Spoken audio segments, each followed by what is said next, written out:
எந்த நிறுவனத்திலாவது வேலை செய்து கொண்டிருக்கிறீர்களா? உங்களுக்கு 40 வயது ஆகிவிட்டதா? எந்த நேரமும் கிளம்புவதற்கு சில ஆயத்தங்களை செய்யுங்கள். அவர்களாக கழுத்தை பிடித்து தள்ளும் முன் நீங்களாக ஆயத்தமாவது நலம். விசுவாசமாக இருப்பதால் பணி பாதுகாப்பு இருக்கும் என்று நம்பிக்கொண்டிருக்காதீர்கள். இயக்குனர் டைரக்டர் போன்ற பதவிகளை பெரிதாக எண்ணாதீர்கள். நாளையே நீங்கள் வேலையற்றவர்களாகிவிடக்கூடும். திறமைகளும் பொருந்தும் திறனும் பதவிகளை தூக்கி சாப்பிட்டுவிடும். உங்கள் பணிக்காலத்தில் நீங்கள் செய்த குறிப்பிடத்தக்க சாதனைகளை குறித்து வைத்துக் கொள்ளுங்கள். வெற்றிகள், தரவுகள், மெட்ரிக்ஸ், கதைகளை உங்கள் தனிப்பட்ட சேமிப்பில் வைத்துக் கொள்ளுங்கள். நேர்முக தேர்வுகளுக்கு, ஆலோசனைகளுக்கு, உங்களை நிரூபிக்க வேண்டிய இடங்களுக்கு அவை தேவைப்படும்.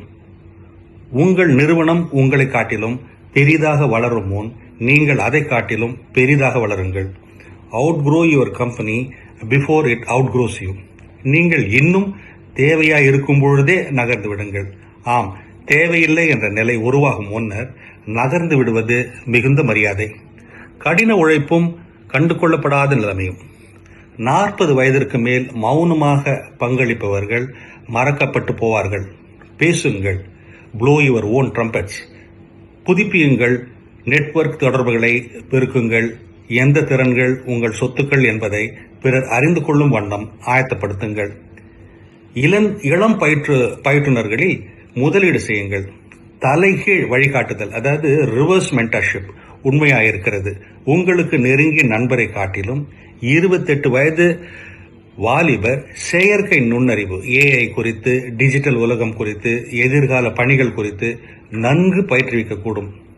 ஊதியத்தை விட வாழ்க்கை முறையில் கவனம் செலுத்துங்கள்.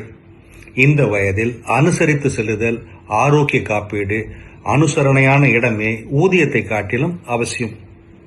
முதலில் இருந்து ஆரம்பிக்க வேண்டியிருக்கும் என்ற எதிர்பாருங்கள். முழு தொழில் உலகமே 10 ஆண்டுகளில் சுருங்கி போகலாம்.